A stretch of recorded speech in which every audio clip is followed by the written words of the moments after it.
Welcome back to Sip and Talk. Ready to dive deep with us again today? Always ready. And looking over here, you seem to be carrying the weight of the world, or at least the world's news cycle, under your eyes, running a bit low on sleep. I'm definitely running low on sleep, high on facts, though. Honestly, I think I might need to look into melatonin or something. The sheer volume of just high-stakes global stuff hitting us lately is relentless. I hear you. It's a lot. But hey, that's why we're here, right? To try and make sense of it all, cut through the noise. Exactly. That's the plan. And today, we're tackling two, well, pretty massive areas. We're starting with the geopolitics. There's been a huge shift in East Asia. Oh, yeah? Japan's got a new leader, a real hawk, apparently. And it looks like she's set to completely shake up the dynamic with China and Taiwan. Could mean some serious turbulence ahead. Okay, so big picture stuff first. Then what? Then, once we've processed all that global anxiety, we're flipping the script. We're going internal, looking at the psychology of money, wealth, happiness, all that stuff. Ah, the Morgan Housel insights. You got it. We'll dig into what he says about things like, is passive income even real? What does financial freedom actually take? Questioning some of those common ideas. Sounds good. So, macro-level anxieties, then micro-level anxieties about our own lives and money. Let's do it. Let's unpack all of this. All right, let's kick things off with this political earthquake you mentioned in Tokyo. What exactly happened? Okay, so on October 4th, just recently, Sana Takaichi pulled off a bit of an upset. She was elected the new leader of the Liberal Democratic Party, the LDP. And the LDP is Japan's dominant party, right? So this means... Exactly. Barring anything unexpected, she's pretty much on track to become Japan's first female prime minister by mid-October. And this isn't just, changing the person at the top. It's seen as a major comeback for the party's conservative wing. The hardliners. Yeah, the hardliners. She's widely viewed as the political heir, the sort of ideological successor to former Prime Minister Shinzo Abe. Especially his push to, let's say, normalize Japan's defense posture. Normalize meaning? Yeah. Build it up. Move away from the post-war pacifism. Pretty much. Her rise really signals a pivot towards, military expansion and a more assertive foreign policy. A move away from that traditional focus on just domestic economics and avoiding anything that looked like militarism. So why the China hawk label? Is it just rhetoric or is there more to it? Where's this hardline stance coming from? Well, it seems to be a mix of things. There's definitely an ideological, maybe nationalist component. She's known for regularly visiting the Yasukuni Shrine. Ah, right. That's the controversial one. Extremely controversial, yeah. It honors Japan's war dead, including some convicted Class A war criminals from World War II. So for China and South Korea especially, those visits are, they're seen as inflammatory, a symbol of unrepentant militarism, reinforcing this view of her as right-wing nationalist. Okay, so there's the historical baggage. But surely it's not just about the past. She must be pointing to current events, too. Oh, absolutely. A big part of her stance and why it's gaining traction in Japan is presented as a direct response to what China is actually doing now. Like what specifically? She points to China's actions in the East China Sea, the South China Sea, and crucially, around Taiwan. The constant military pressure, the territorial disputes. She argues these directly threaten Japan's own security and interests. So her solution is? More defense spending. Significantly more. She sees it as essential, non-negotiable really, to counter what she perceives as China's aggression.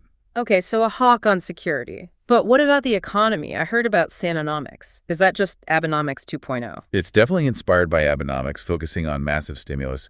But Sanonomics seems to put even more emphasis on what she calls crisis management investment. Crisis management, meaning? Think of state funding aimed at making the economy tougher against external shocks, geopolitical instability, supply chain issues, that kind of thing. So yeah, big fiscal stimulus, but targeted towards things like supply chain security, boosting domestic chip production, defense tech, cybersecurity. So government spending driving everything. What about the Bank of Japan? They were talking about raising rates, weren't they? They were. But Takaichi has been openly critical of that. She famously called the BOJ's rate hike discussions stupid. She's all in on stimulus, using government spending to fight economic stagnation and external threats. Monetary tightening doesn't seem to be on her agenda. Interesting. So that link between Takaichi and Abe seems really important, especially on Taiwan. That's become the flashpoint, hasn't it? Absolutely. It's central. And their shared view on Taiwan isn't just about, supporting democracy. It's hardcore strategic realism. Meaning? Meaning they see a secure, non-Chinese controlled Taiwan as fundamentally essential for Japan's own national security and its economic survival. It's existential for them. And the geography makes that clear, doesn't it? Taiwan is just right there. It's incredibly close. If China were to take Taiwan, you've got U.S. bases in Okinawa, which are vital for Japan's defense, suddenly just 110 kilometers away from PLA forces. That's uncomfortably close. And the economic side. Potentially catastrophic. A conflict shutting down the Taiwan Strait. That could choke off something like 90% of Japan's energy imports and trade routes. It's a lifeline. So when Abe said a Taiwan contingency is a Japan contingency. He wasn't just talking. That was a landmark statement. The first time Japanese strategy officially, explicitly linked Taiwan's fate to its own security. Takeichi seems ready to take that logic even further. How much further? She's actually advocating for something quite bold. A quasi-security alliance with Taiwan. Whoa, an alliance, even quasi, that's a big step. It is. It goes way beyond just watching from the sidelines. The idea is to actively work with Taiwan to counter China's gray zone tactics. Gray zone, that's the stuff short of actual war, right? Coast Guard ships, cyber stuff, disinformation. Exactly. Those constant low-level actions designed to intimidate and change the facts on the ground without triggering a full military response. Takeichi sees Taiwan as a key partner in pushing back against that, actively shaping the regional environment, not just reacting to it. For her, the economy and security are two sides of the same coin here. Okay, let's talk markets. Because when she won that LDP leadership vote, things went kind of wild, didn't they? This stimulus trade. Oh, completely wild. The Nikkei 225 index, Japan's main stock market index, jumped immediately, like 4 to 4.5%. Bang. That's a huge move. It's massive. It basically signaled the market shouting, yes, more government spending, easy money.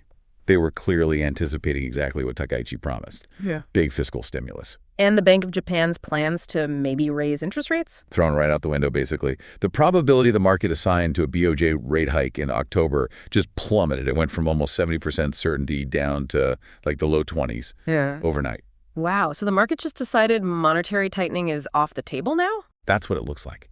It's a total rewrite of expectations about monetary policy, completely undercutting what the central bank had been signaling.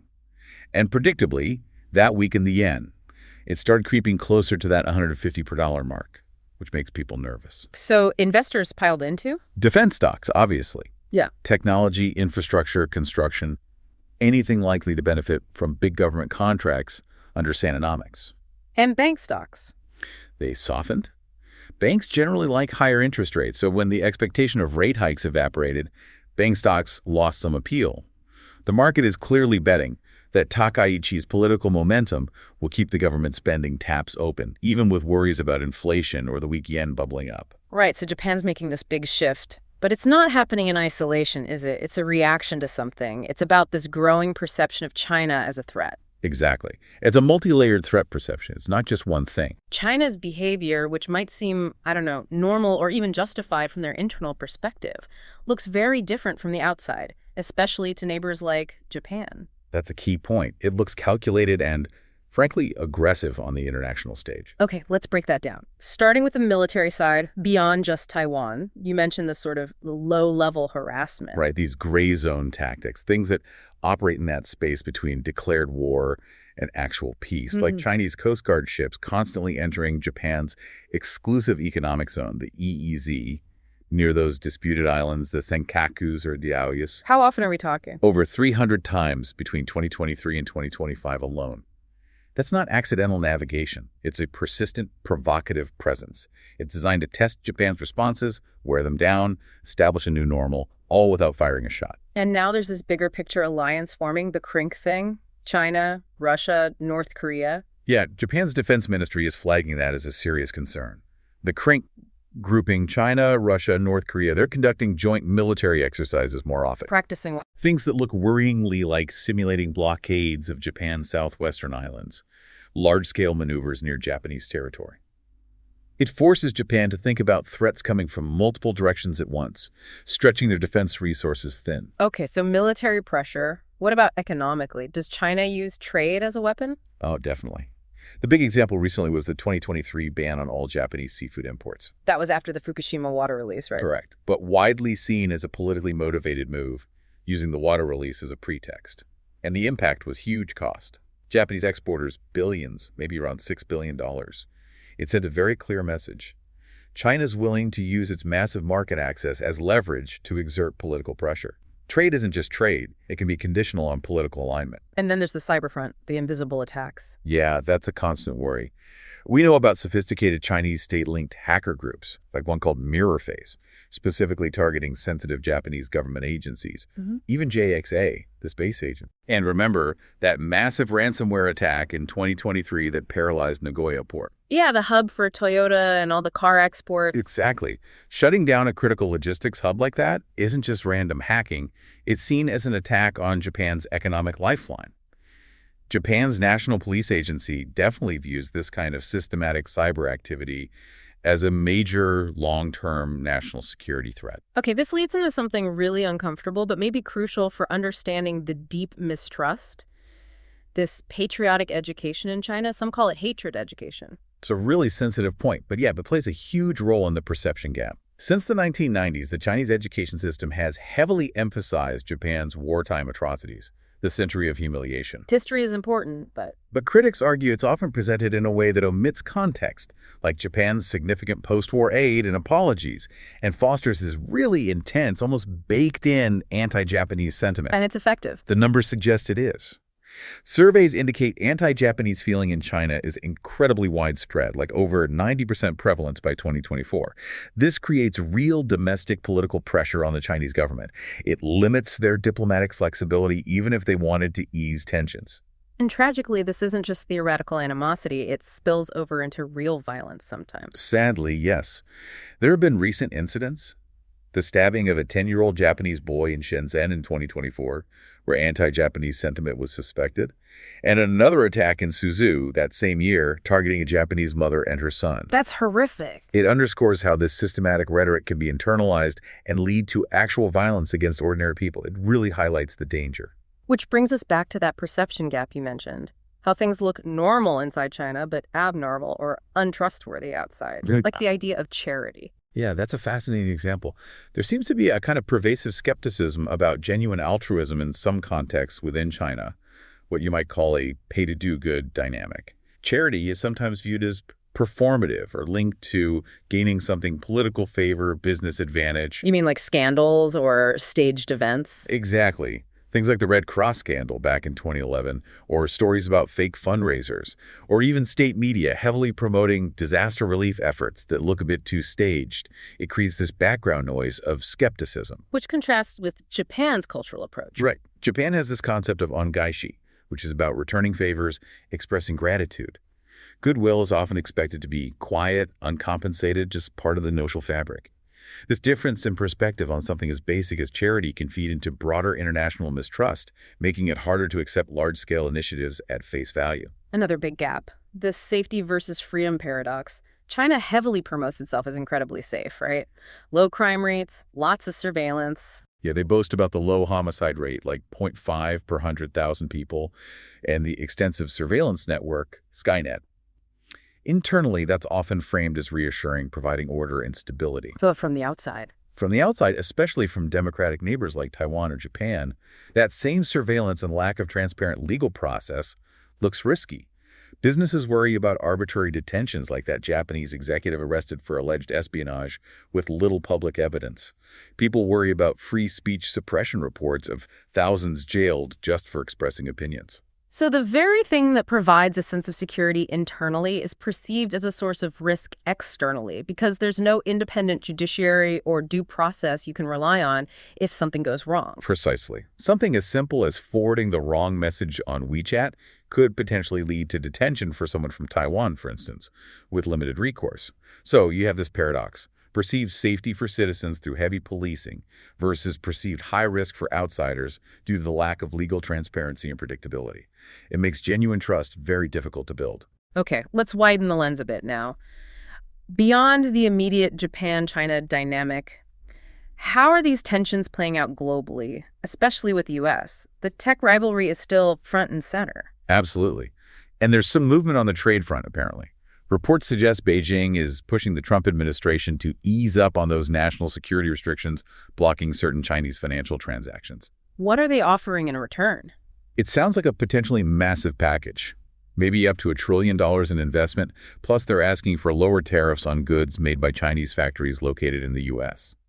It looks like a big play to try and find an economic pathway to ease tensions. But at the same time, China's big push for tech self-sufficiency, especially in semiconductors, is still facing major hurdles, right? With Huawei's AI chips. Yeah, they're definitely hitting some roadblocks. When analysts tear down Huawei's latest AI chips, they're finding they still rely heavily on older generation components. And crucially, components often sourced from foreign companies like TSMC, Samsung, or SK Hynix. So what's the main bottleneck? It really comes down to the most advanced manufacturing tools. They need two key things they can't easily get or make themselves at the highest level: high bandwidth memory, HBM. That's for feeding data into AI chips super fast. Exactly. Crucial for AI performance. And the other is the most advanced lithography machines, specifically EUV, extreme ultraviolet lithography. Which they can't buy. Right. The Dutch company ASML has a monopoly on EUV machines, and export controls block sales to China for the most advanced versions. They have older BUV, deep ultraviolet machines, and they're getting better at using those for relatively advanced chips. But they can't reach the absolute cutting-edge 5nm and below without EUV. So they can make lots of older chips, but for the really high-end stuff needed for leading AI. They remain dependent. They can't get the best HBM easily, and they lack the EUV tools. So despite pouring billions into self-sufficiency, that dependence on foreign tech for the bleeding edge is still very real. Okay, quick hop over to the Middle East. Any updates on the Israel-Hamas situation? Talks seem to be ongoing in Egypt. The focus is reportedly on a potential large-scale deal involving hostage releases in exchange for Palestinian prisoners. President Trump has apparently been pushing for a resolution. But the core issues remain tricky. Extremely tricky. Hamas releasing all remaining hostages is one thing, but the long-term questions like Hamas disarming completely, who governs Gaza, those fundamental issues are still major obstacles to any kind of lasting peace or ceasefire. Right. Now, shifting back to economics, you mentioned some unusual market signals popping up, like in the Philippines. Yeah, the Philippine stock market has been doing surprisingly poorly, lagging the region. And it's weird because the underlying economy looks pretty strong. Corporate profits were up significantly, like almost 17% in the first half of the year. So why the weak market? It seems to boil down to politics. Major corruption scandals and ongoing investigations have really spooked investors. They're basically sitting on the sidelines waiting to see how these investigations play out before committing more money. It's a clear case where political risk is trumping positive economic fundamentals. And you also mentioned barter trade making a comeback. Seriously? Seriously. It sounds ancient, but it's happening. It's a direct result of Western sanctions and the way the global financial system is fragmenting. Countries are finding ways to trade outside the usual U.S. dollar system. Like who? A prime example is China shipping car parts from Sherry, I think, to Iran for assembly. And Iran pays, not with dollars, but with the equivalent value in raw materials like copper or zinc. It's a workaround.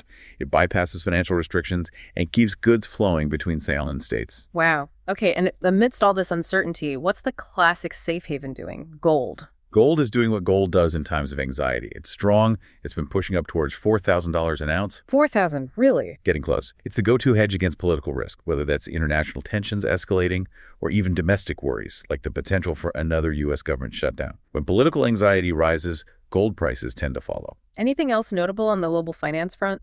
Saudi Arabia? Yeah, interesting situation there. Their government budget deficit is actually deepening, expected to hit over 5% of GDP. But at the same time, their public investment fund, the PIF, is still on this massive spending spree. Buying up companies left and right, like EA Sports. Exactly. They're pouring money into all sorts of sectors globally.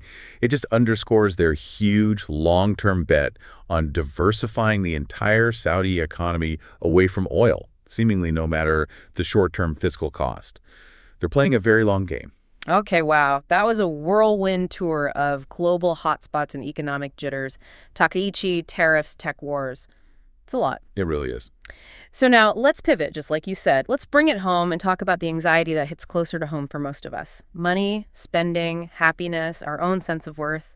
And we're leaning on the insights of financial expert Morgan Housel here. Right. And what's great about Housel is he cooks through the usual financial jargon and focuses on the psychology. His core idea about building wealth is refreshingly simple. He says you basically have two levers you can pull.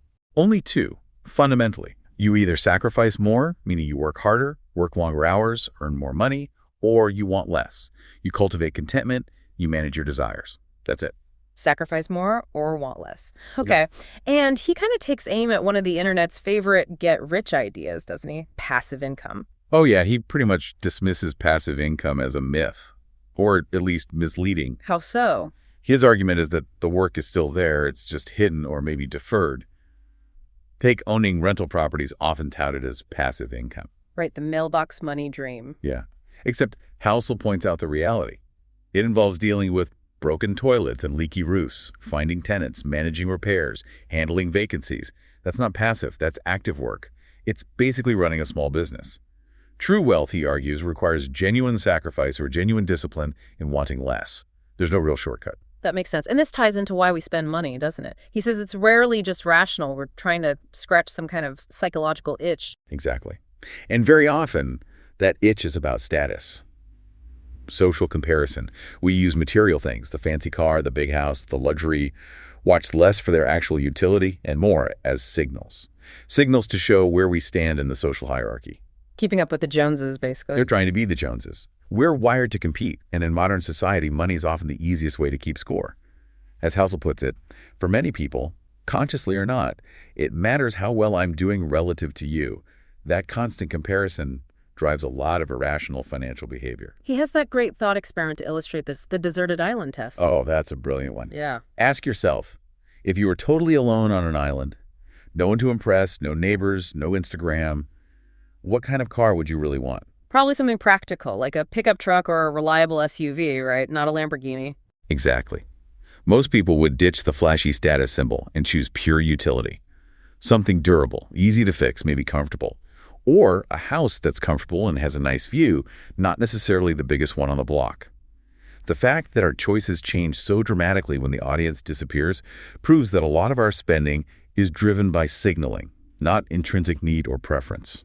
And this competition has real negative consequences. That statistic about lottery winners is just mind-blowing. Is it? Winning the lottery actually increases the chance that your neighbor will declare bankruptcy. How does that even work? Because the winner suddenly resets the baseline for success in that immediate social circle.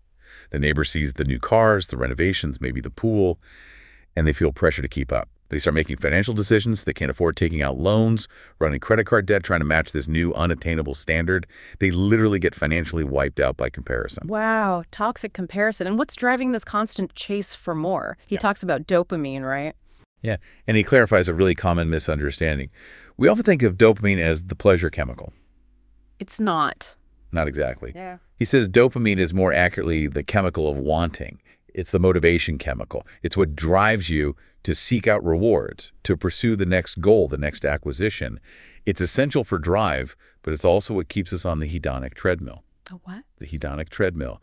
You achieve something, you feel good for a bit, but then you adapt, and the baseline resets. You need the next thing to get that dopamine hit again. This leads directly to what Housel calls the arrival fallacy. The arrival fallacy sounds ominous. It's the mistaken belief that when you finally achieve X, the big promotion, the $1 million, the dream house, then you'll finally be happy and satisfied, permanently. But it never works like that, does it? Never. The feeling fades almost immediately. The goalposts shift. You get used to the new reality. That's why chasing fleeting happiness is a losing game. The real goal, Housel suggests, should be contentment.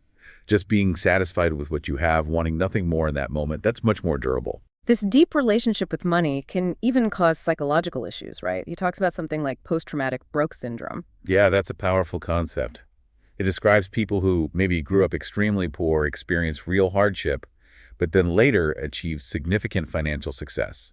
You'd think they'd feel secure then. Not always.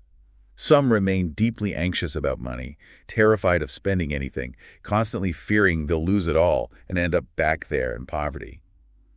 The trauma of their past prevents them from enjoying their present wealth. The anxiety is still there, it just manifests differently. But the opposite can also be a problem, being too focused on saving. Absolutely. He calls it the savings addiction. He sees financial advisors whose clients did everything right, saved diligently for decades, built a huge nest egg, retired comfortably, but now they absolutely refuse to spend any of it. They won't travel, won't enjoy themselves. Nope. They're terrified to touch the principal. They might pinch pennies like they're still struggling. Why? Because the identity of I am a saver became so ingrained over 40 years that they can't psychologically make the shift to I am someone who can now safely spend and enjoy.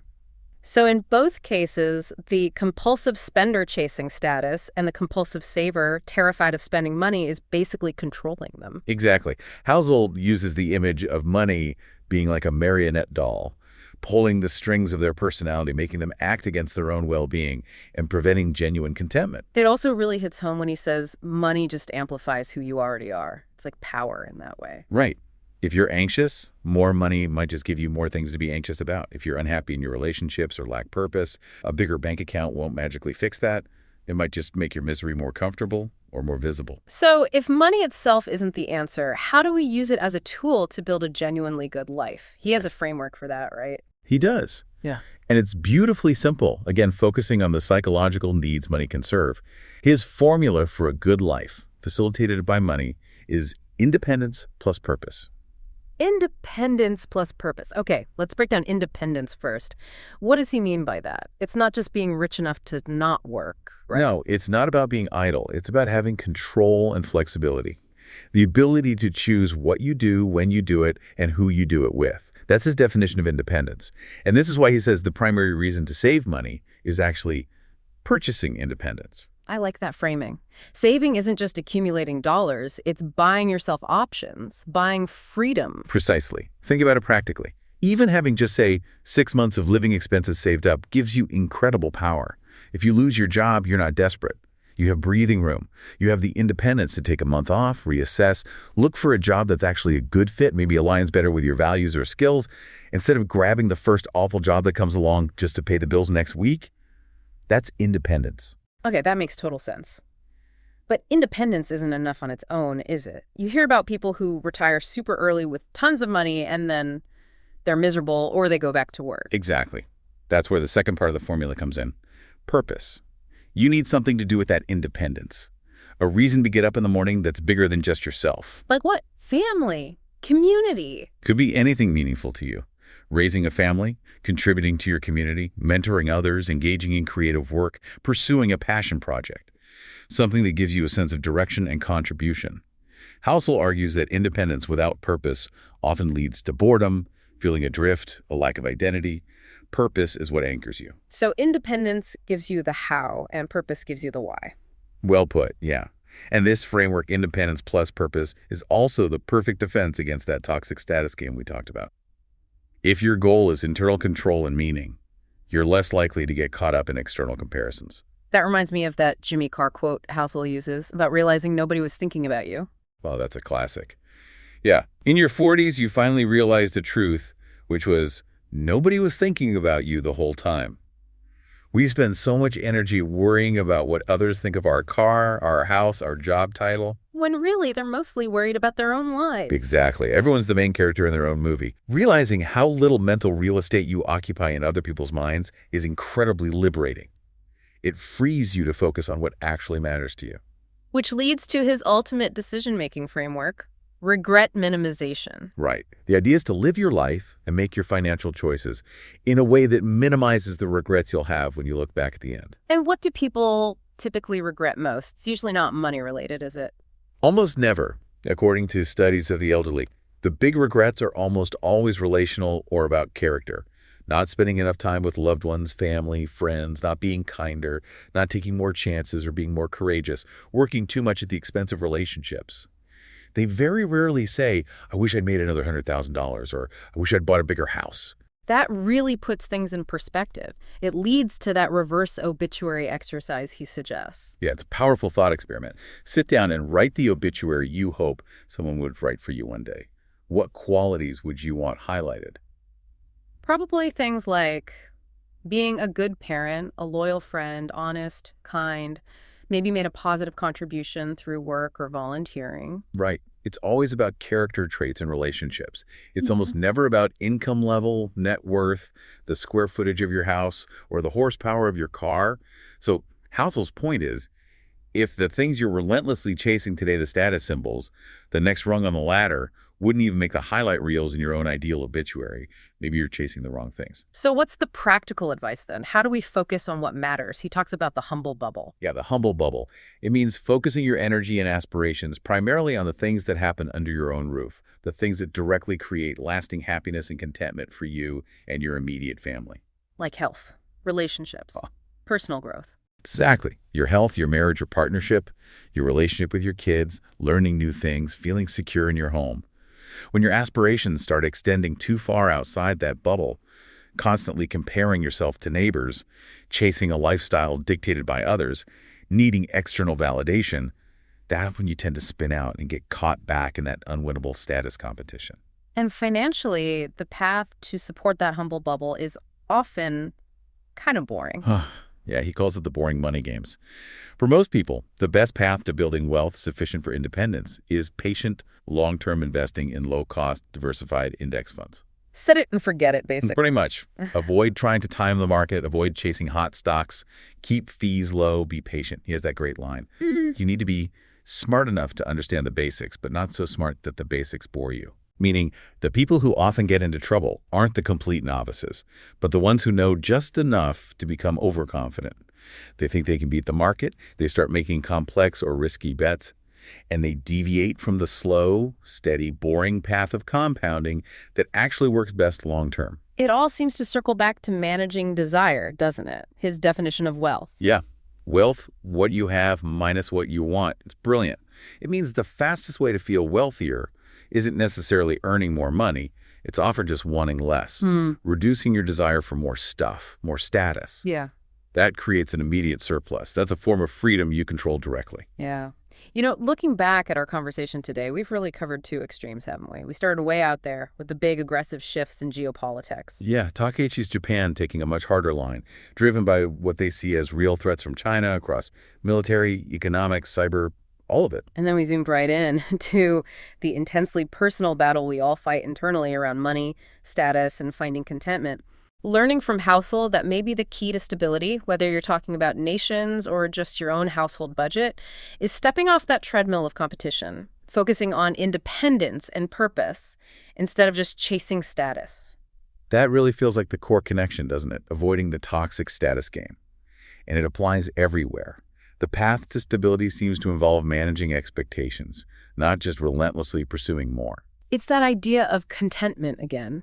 It's not about necessarily lowering your ambitions, maybe, but about managing the gap between your reality and your expectations, either consciously choosing to want less, or maybe even better, just pausing to appreciate how your current reality might actually exceed the expectations you had years ago, finding gratitude in the present. That's a really powerful thought. It's about perspective. And that's what we always try to do here on Sip and Talk, give you the facts, the different perspectives, the frameworks, so you can think independently. Because in this crazy flood of information, being able to think clearly for yourself is probably the most valuable skill there is. Couldn't agree more. Thank you, as always, for diving deep with us. Yeah, thanks so much for joining us. If you found this useful or interesting, please do subscribe to Sip and Talk wherever you get your podcasts. It really helps us out. Until next time, keep questioning, keep thinking. And hey, before you run off, do me a quick favor. Our good friend, Mickey, you know Mickey, always making us laugh. He's got that YouTube channel, Mickytolife. Oh, yeah, Mickey. Well, he just put up a new video. He does memes, music stuff, travel vlogs. This one's a wine tasting video. Yeah. Seriously, after all this heavy geopolitical and financial psychology talk, watching Mickey try wine might be the perfect palate cleanser. It looks hilarious. So check out Mickytolife on YouTube if you need a laugh. Good recommendation. All right, everyone, take care, and we'll talk to you soon.